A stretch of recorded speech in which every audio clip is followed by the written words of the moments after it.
Hello, everyone. This is my very first long video for my podcast. I'm not sure exactly how long it's going to be. We'll kind of see. I do have things to do today, so it might not be super long. But let's get into it. What is this podcast going to be about? This podcast is going to be about everything: my life, school, reading, books, writing, health, mental and physical, my silly little life, my cats. It's going to be about anything and everything. So buckle up and let's do this journey together. I have this little reading nook. This is where I read my little books on my Kindle, which I have right here and open to share with you some of my book recommendations. And today I have literally no idea where this podcast is going to go, to be completely honest with you. I don't know if I'm going to edit this podcast. I don't know if I'm going to leave the podcast uncut. I have no idea. I literally don't know. We will see how it goes. So I guess if you see this, I'm leaving it uncut. Let's get in to something though first. I think I want to do this every episode at the beginning of the episode. This is called Therapets. It is 64 emotional support animal cards. This is by Kate Allen. You can find this on Amazon.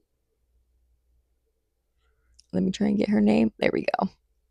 You can find this on Amazon. I just got it today and it was literally the cutest thing ever. So let's go ahead and let's pull a card, okay? Let's pull a card.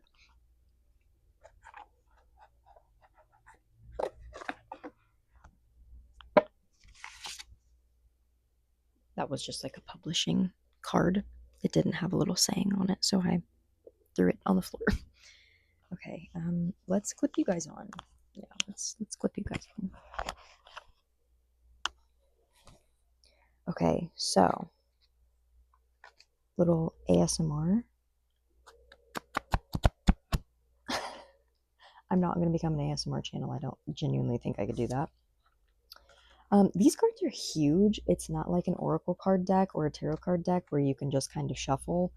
You just kind of have to go with it, to be honest, and just kind of pick one or let one like fly out.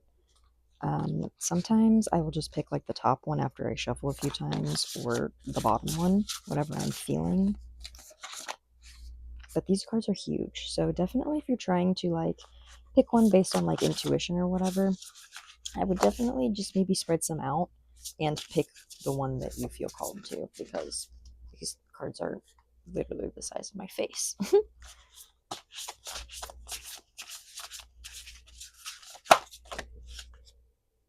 This one fell out, so this is the one we're going to do. I'm going to put these ones back so we can focus all of our attention on the one that we pulled.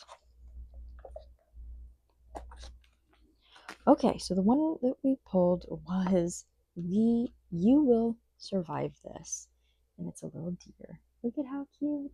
Can you see? Can you see? Yes. It says, you will survive this. You will survive this. Whatever you're going through right now, you will survive it. Should we put that somewhere? If I can find a place that we'll put that right there. But I think that maybe we should do that every time I do a little podcast. We should do that for the intro. Pull one of the cards that is going to be the topic, not topic, but that's going to be your reminder for the session. The podcast is to remember this and take it with you for the rest of the day. So you will survive this. That is what you need to know for today. You will survive this. Whatever you're going through right now, you will survive it.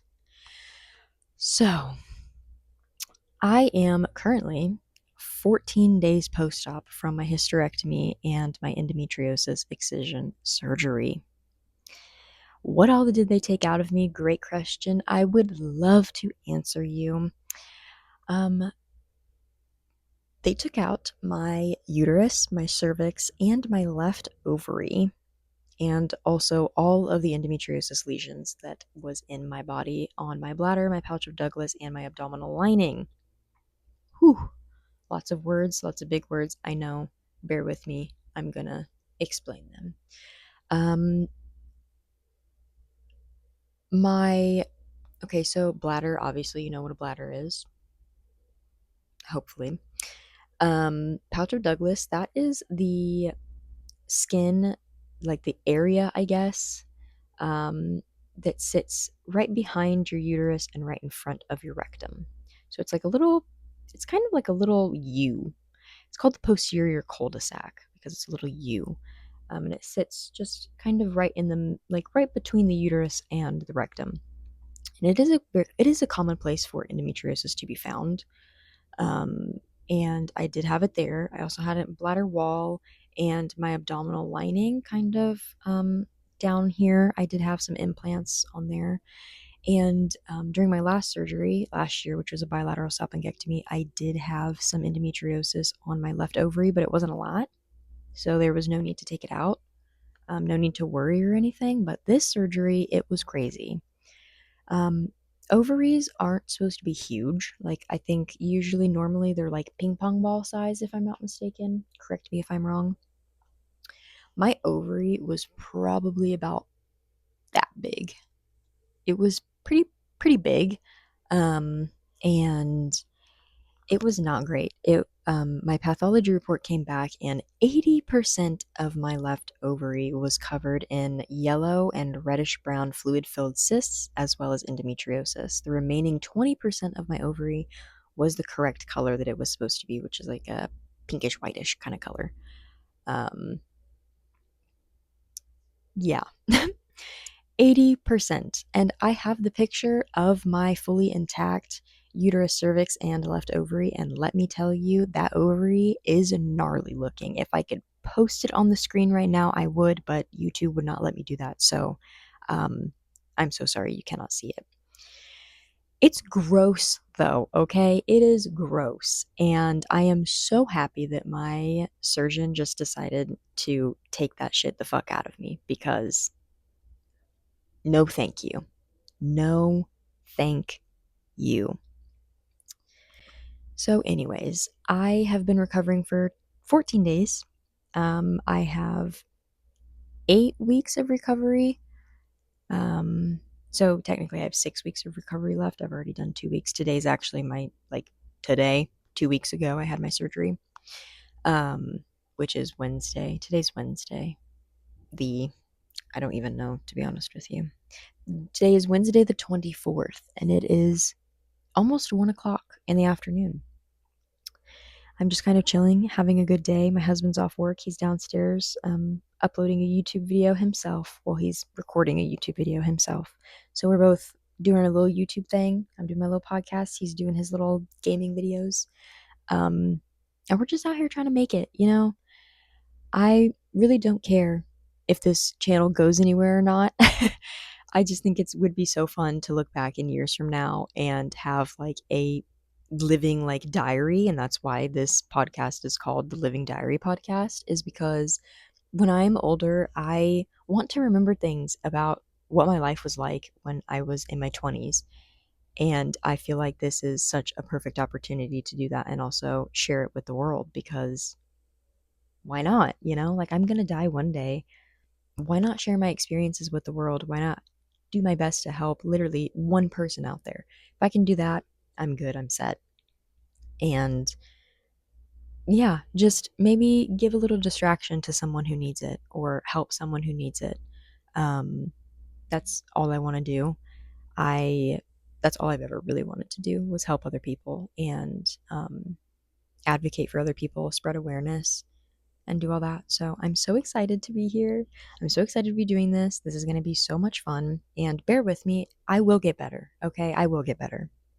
I will get better. I promise. This one is just going to be a little awkward. Okay. It's going to be a little awkward. The first couple are probably going to be a little awkward. I'm going to figure it out. We're going to figure it out together. If there's anything that you guys know about podcasting or tricks or advice or whatever, please leave it in the comments below. Please. I am open to hearing criticism. I'm open to hearing how I can improve, things I should be doing, just helpful tips or tricks. I'm all here. I'm here for it. I'm all here for it. Please tell me. So let's talk about books, okay? Let's talk about books. I am a fanatic, a book fanatic. I love books so much. Oh boy, what just happened? Nope. I'm a fanatic of books, okay? I have been reading books a lot. And the book that I am currently on is a series, and it is the Dance with My Demons. It is a Why Choose Dark Romance, and it is an asylum dark romance. The first book is Unhinged. Oh boy, what is the second book?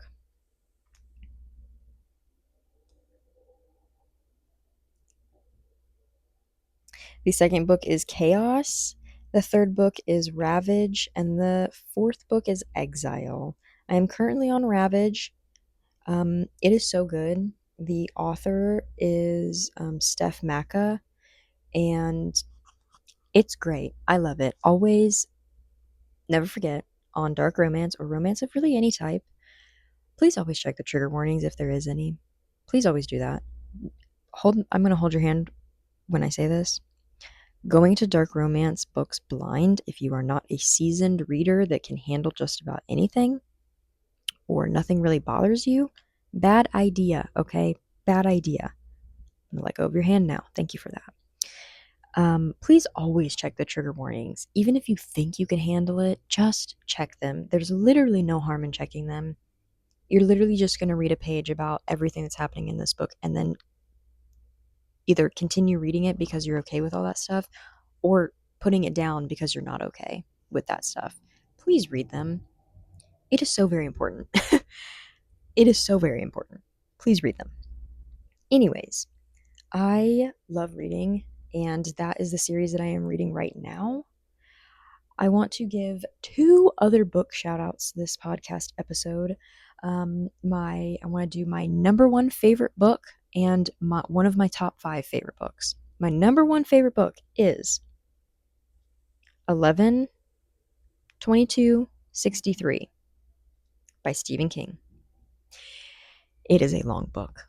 It is a very, very, very long book, okay? But it is so worth it. It is so freaking worth it. And I love that book. They made it into a show on Netflix with James Franco as the main character. The show's all right.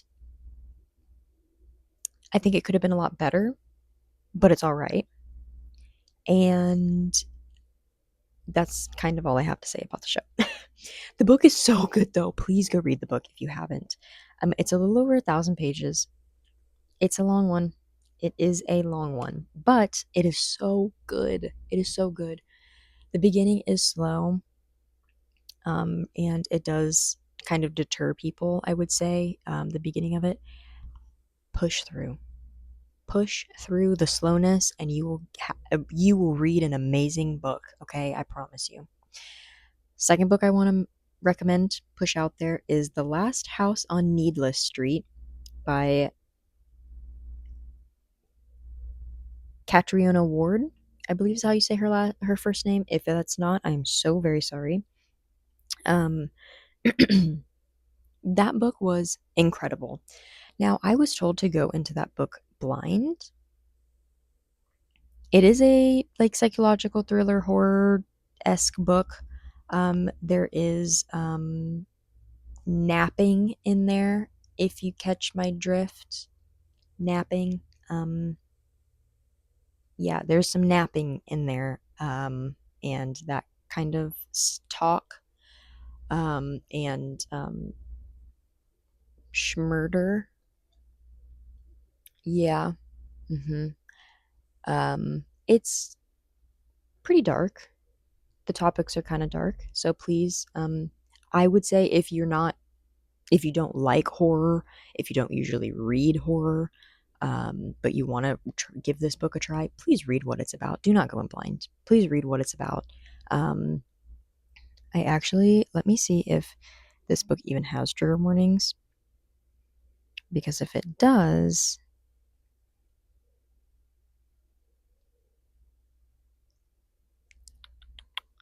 let's see, does this house have trigger warnings?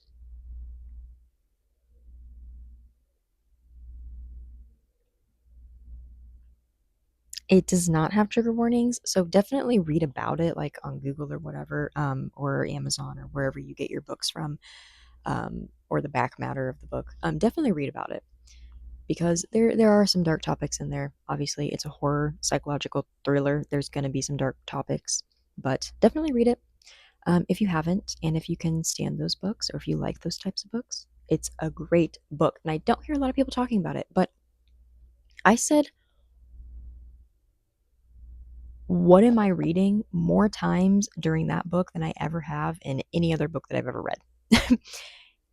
It was insane. And by the end of the book, my jaw was not even on the floor, it was at the core of the earth. That's how fucking far down it was. So, crazy book. I loved it. It was amazing. We're done with book reviews. My Kindle. I love my Kindle case. It's a tarot card and it says The Reader.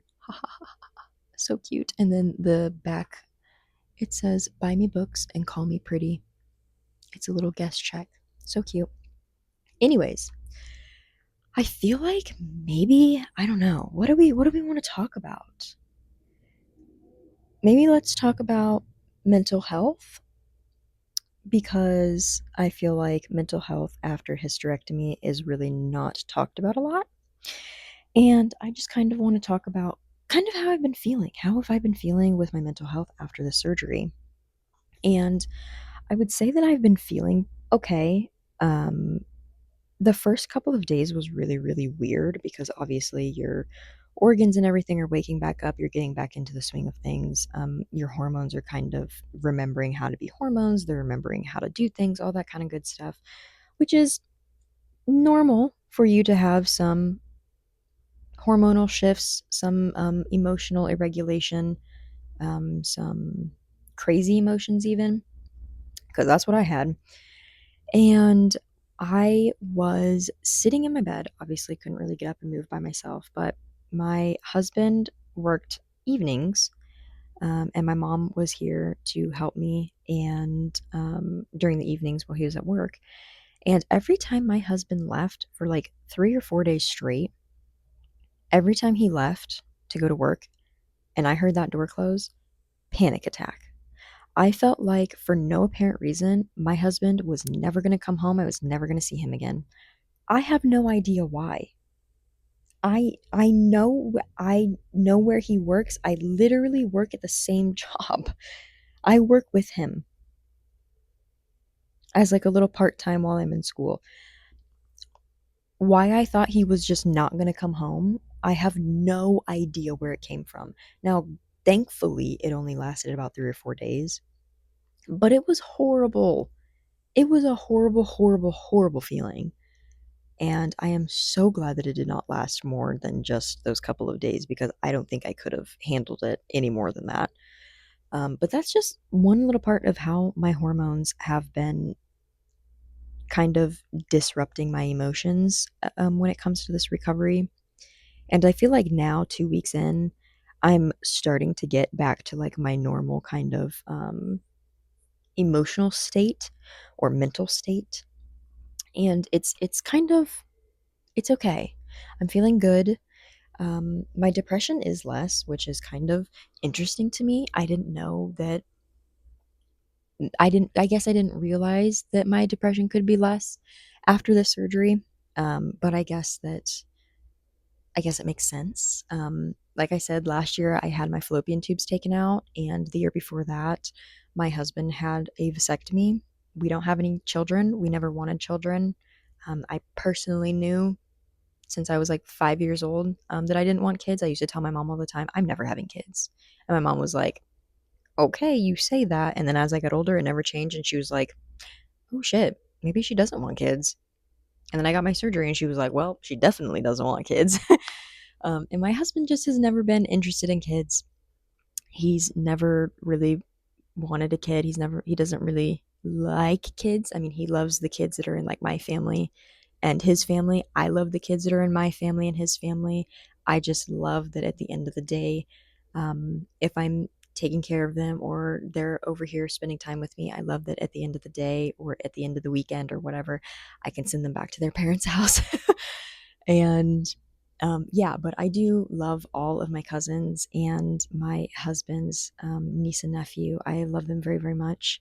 Um, and yeah, they are great little kids, but I love that I can leave and not have to take them with me because they're not my kids. Yeah, I don't know, but definitely depressed is less depressed. Interesting words.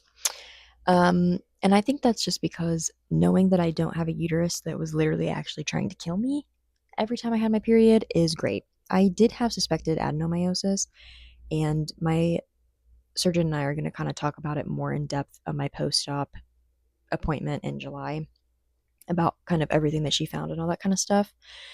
Um, but yeah, not having a period is going to be, well, okay, not bleeding is going to be great. Technically, I will still have a period because I still have my ovary. Technically, I will still go through my menstrual cycle. I just won't be bleeding, but I will still have like cramps. I will still feel the PMS symptoms. My PMDD could still be here. We don't know yet. I'm about 10 days out from my period when it's supposed to start. So, wish me luck. Let's see how this goes. And then, if I do feel PMDD symptoms, my surgeon and I do have a plan on what to do. So, that is great. I love her. She is the best. But yeah, I don't know. I'm feeling okay. I'm feeling pretty good. My endometriosis pain, just to put into perspective how bad it was, I couldn't work for the longest time. I ended up doing my degree fully online because of how much pain I was in. And I pretty much spent every single day in bed. Yeah. At I was in bed probably majority of my days. Um, and I started my period when I was 14, and my pain kind of started around then.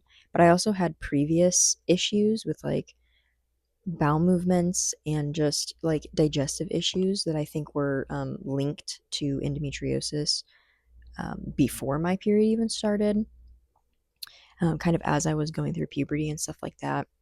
And as a baby, I had issues with my digestive system. So I think everything was kind of like linked together. Um, but yeah, I just had a lot of pain. It was horrible. And I genuinely can't describe the pain. And I know a lot of other endo sufferers feel that they can't accurately describe the pain because it is so intense and it is all the time. And describing pain doesn't matter what type of pain you're in. You could be in knee pain, and trying to describe that type of pain is really, really hard because I could describe my knee pain as a shooting, stabbing pain under my kneecap, but if you've never experienced that, you have no idea what that feels like. You have no idea how bad that is because even though it just sounds, oh, shooting, stabbing pain under your kneecap, that doesn't sound too bad. Sometimes I hurt when I walk, and there are some times where I have to use a cane at my ripe age of 23 years old because I have really bad knee pain and horrible back pain because I have scoliosis.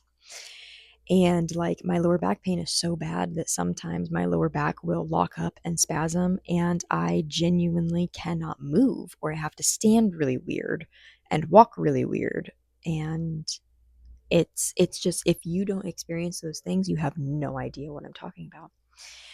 And the same goes for endometriosis. Same goes for any chronic illness, any type of illness like that. Endometriosis, postural orthostatic tachycardia syndrome, hypermolar Ehlers-Danlos syndrome, the kind of MCAS, um, just things like that. I'm kind of talking about like the things that I have.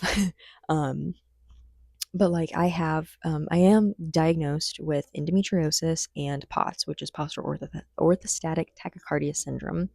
I have suspected hypermobile Ehlers-Danlos syndrome, and I kind of suspect that I have MCAS. I am not sure. I don't have a suspicion from a doctor yet. That is just kind of my suspicion. I am not self-diagnosing myself. Um, but I do have a lot of the symptoms of it. I do kind of experience a lot of the things that other people with it, like clinically diagnosed, I kind of experience some things with it um, that I've seen other people go through.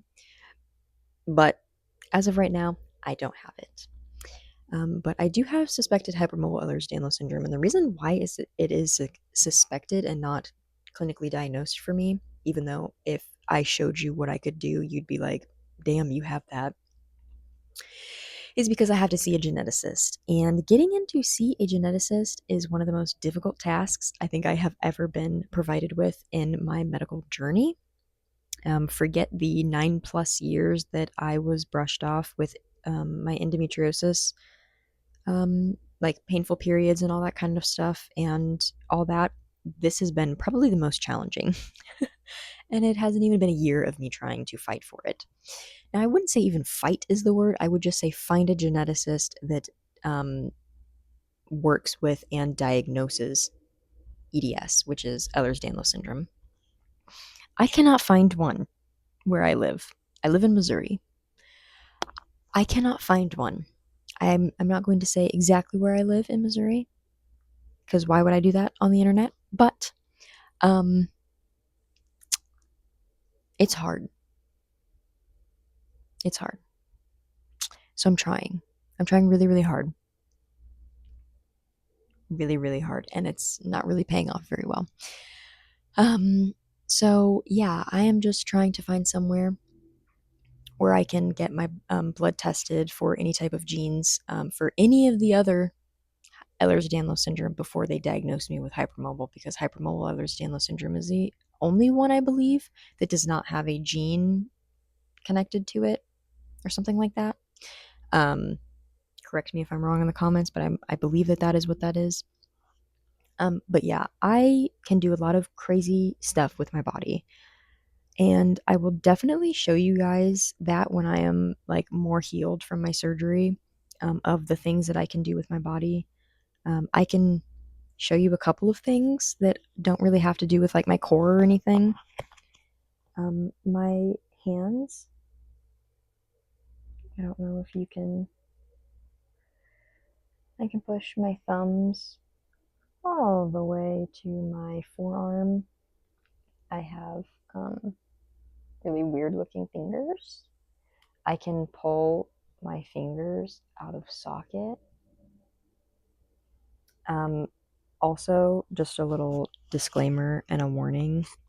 Please do not do or try to do anything that I just am doing with my body at home. This is not normal. You are not supposed to be able to do these things. Please do not try. Okay, you're going to hurt yourself. And if you have hypermobile Ehlers-Danlos syndrome and you know you can do these things, don't do them. You're just going to make yourself worse. Don't do it. Another thing is I can dislocate my shoulder out of place and put it back in socket. I'm not going to show you that because it's kind of gross and also it kind of hurts and I have to pop it back in place. It's not fun. I'm not going to show you that, but I can do that. I can do a lot of other things. I have the hyper extended elbows. This one is more because this one is where I had my IV in at the hospital, and the crook of my arm is still kind of in some pain, so I can't really like extend my arm all the way. I can do like the back of the head to the back of your to the top of your back, I guess. I can put like hands behind my back, my shoulder blades, as you can see with this one. It is poking out. I hope you can see it. Yeah, you can kind of see it. Let's see, I can do this one. Oh yeah, you can really see that. That is my shoulder blade. Yep. Lovely. Looks like I have wings.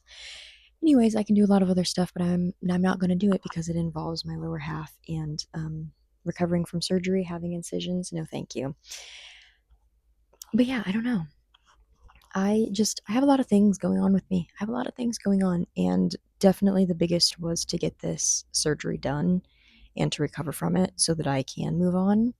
Especially with my POTS, I was really enjoying working out and getting stronger, building some muscle, especially for like my knees and my lower back. It was really, really helping with the pain that I was feeling, and it was also helping with my POTS.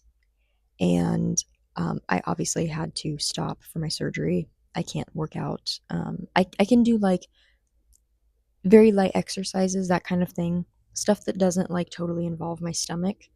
Muscles kind of getting like strained and contracted because of my incisions, but I can do like easy easy things. I've been doing like just kind of like heel pulls on my bed, or I just kind of lay back and I stretch my leg out, and then I just kind of pull my heel back and just kind of do this. That helps like work your legs and your hips and stuff like that, keep from blood clots, all that kind of good stuff. Um, but I've been doing like light little workouts like that. Nothing crazy. I'm not lifting any weights. I can't lift anything more than 10 pounds for 8 weeks. So I haven't been lifting anything like that or doing anything like that. But as soon as I can, I am getting back into it because it was really, really helping me with my POTS and how I felt. And also like I said, my knee pain, my lower back pain, even my hip pain. It was really helping me, and I was building muscle. I was getting stronger, and that's something that I really want to do. I want to get stronger. I want to gain more weight because I have always been super small, and because of my endometriosis, it my appetite was really low, and I would get chronic nausea because of my POTS and my POTS and my endometriosis, and also my anxiety. I have emetophobia, which is the fear of throwing up or watching other people throw up or being nauseous, stuff like that. Yeah, I have that, and it's not fun, despite what anyone tells you about how no one likes throwing up. It's having emetophobia, it's worse than that. But yeah, I got chronically nauseous all the time and wasn't really able to eat a lot during the day. And I've been focusing more on eating smaller meals more times in throughout the day rather than eating like three big meals, because that really helps with my stomach. It doesn't hurt my stomach, it doesn't hurt my intestines to try and digest all of that food. So that's what I've been kind of doing, and it's kind of been working. Obviously, my weight gain is going to be slow because I just haven't been able to gain weight. I don't know what that's about, but I'm hoping it had something to do with my endometriosis, and that now that it's out, I can start gaining weight, because I need it and I would really like it. But I know that also working out is definitely going to help me in that category as well.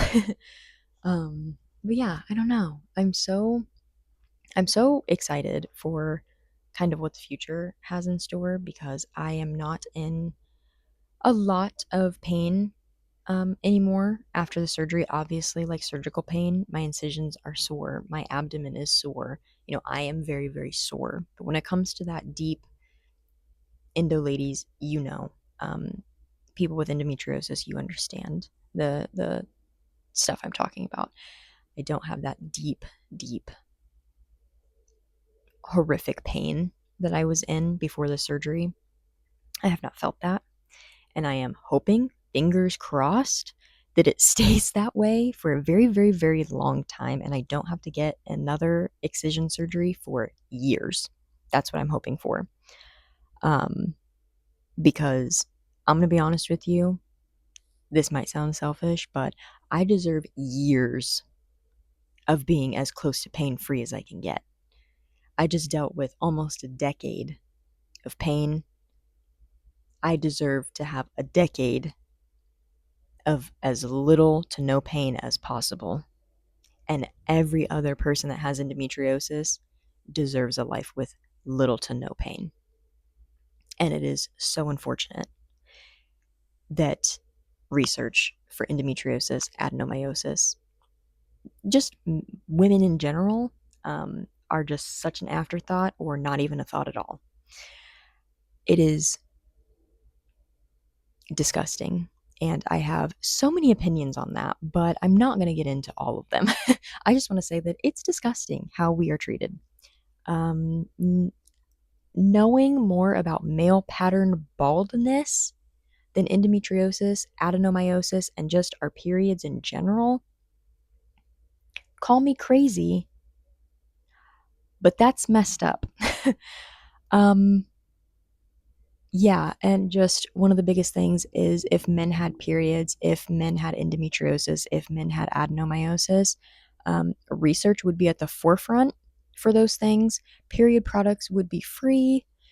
Um, Midol and those types of period related, like cramp relief medications, would be low cost or free. If men could give birth, um, abortions would be legal.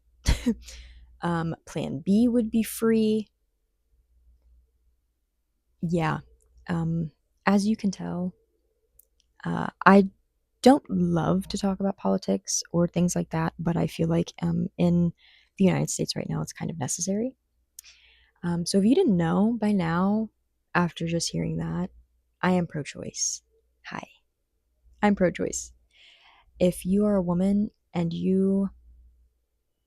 if I am pro choice, yeah. You do what you want to do with your body, girl. Okay? I don't care. Get an abortion. I don't care. Don't have an abortion. I don't care. Give adoption. Don't care. You do whatever you need to do to survive. And if whatever you need to do, you do it. Okay? You do it. I will never judge a single person for doing what they feel is necessary for their own bodies. I've done it. I got my fallopian tubes taken out because I didn't want kids. I got my uterus out and my cervix out because it was killing me.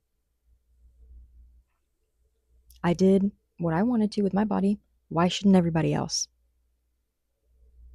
Make it make sense. Do what you need to do with your body, okay? Do what you need to do.